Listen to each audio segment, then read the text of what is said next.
देखो जी, भारत प्रथम विश्व युद्ध का भारत पर प्रभाव क्या पड़ा था। जब फर्स्ट वर्ल्ड वॉर हुआ था उसका जो परिणाम था वो भारत पे इसका प्रभाव क्या पड़ा। हम सब लिखवाए हैं कि आर्थिक स्थिति खराब होना, भारत की आर्थिक स्थिति खराब हो गई थी।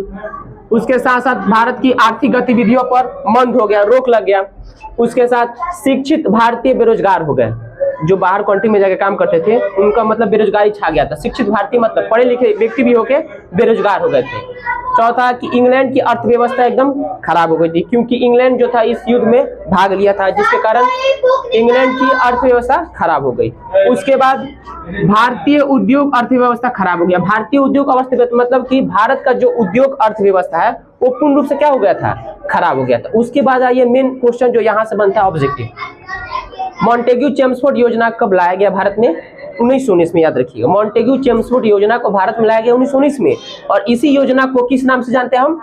भारत सरकार अधिनियम के नाम से जाना जाता है। मॉन्टेग्यू चेम्सफोर्ड योजना को ही भारत सरकार अधिनियम के नाम से जाना जाता है। और भारत सरकार अधिनियम कब लाया गया भारत में? 1919 में। या चेम्सफोर्ड सुधार कब लाया गया? 1919 में। अब देखिए लाया गया कहाँ पे, तो प्रांतीय विधायी परिषद यानी लोकसभा और राज्यसभा, जिसको हम संसद सदस्यों की संख्या बढ़ाने के लिए बोला जाए कि संसद पार्लियामेंट में जो लोकसभा है और राज्यसभा है उसमें उसके सदस्यों की संख्या, संसदों के मेंबर्स जो होते हैं उसके सदस्यों की संख्या को बढ़ाने के लिए लाया गया।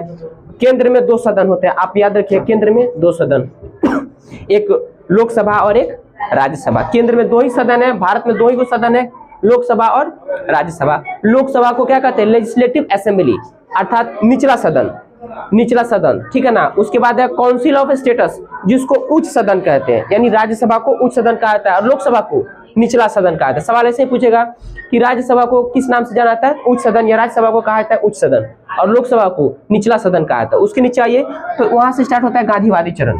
गांधीवादी चरण का समय है 1919 से 1947, याद रखिएगा, 1919 से 1947।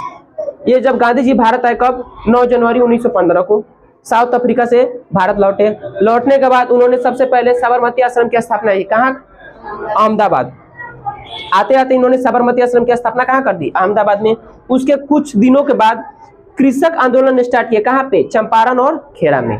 कृषक आंदोलन यानी किसानों के लिए आंदोलन स्टार्ट किया इन्होंने। इसको उसी को कहते हैं कृषक आंदोलन। चंपारण और खेड़ा में स्टार्ट किया। सबसे पहला कृषक आंदोलन चंपारण से ही स्टार्ट हुआ था। उसके बाद तुरंत अहमदाबाद में इन्होंने श्रमिक आंदोलन स्टार्ट कर दिया। श्रमिक मतलब जो बेरोजगार है, रोजगार है, उसी को श्रमिक कहते हैं। उन श्रमिक आंदोलन अहमदाबाद में स्टार्ट कर दिया। मतलब गांधी जी ने ये फेमस काम किया। यहाँ पे आते आते इनका गांधीवादी चरण याद रखिएगा। साबरमती